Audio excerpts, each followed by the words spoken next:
number, numero, not so sure. Rio de Janeiro. India.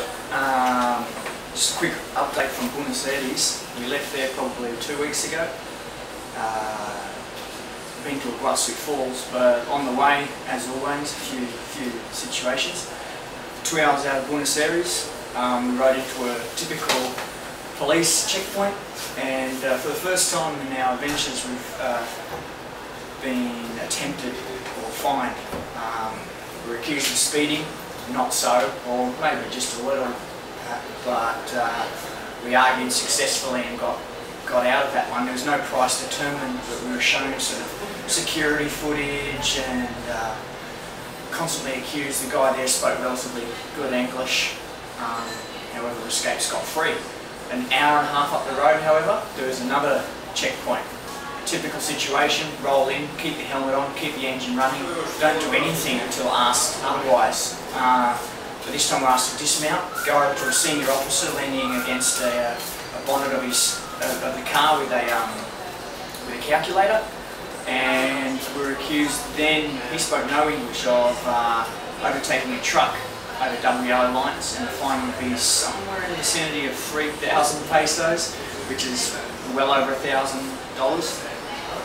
We spent probably half an hour, 45 minutes arguing then, and he came up with the figure, of course, by running some sort of calculation taking into account the day's fuel price.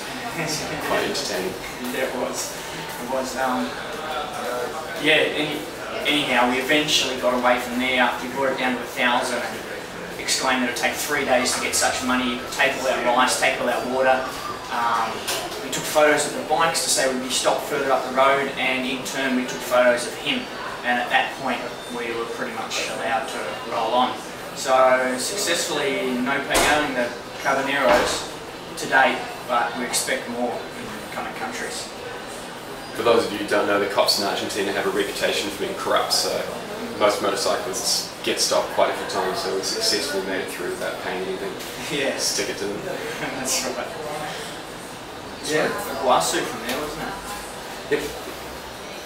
After a night in the barn. Yeah, so we got rained on again. Not cold this time, but this was the heaviest rain we've been in by far. It just drenched straight through the motorcycle gear in about 5 minutes. And there were definitely times when we were aquaplaning, that sort of thing. All the oil and the grease from the road had come up, and Adam had one great experience where he managed to get both wheels sliding when he was changing lanes. Was that fun?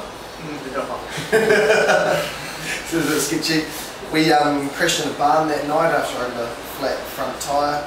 Changed that, stayed there, that was really cool. And the next day we headed for Iguazu. And we spent a day tramping around Iguazu, which we'll talk about, and then yeah, it was just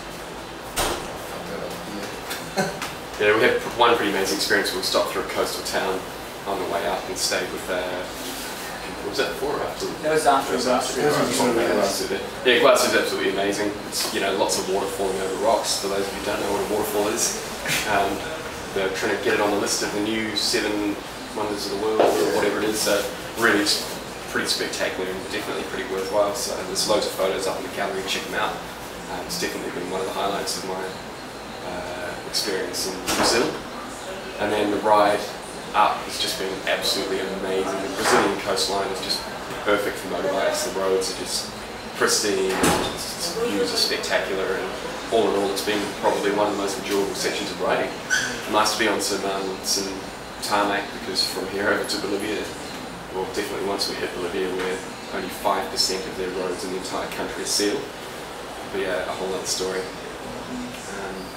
Yeah, on the way up from Iguazu, we mentioned the falls, pulled into a coastal town, and this crazy dude, KLR, pulled up beside us on, what was it, some sort of Yamaha 600 bike with the exhaust bored out, and absolute madman, rips up talking a million miles an hour in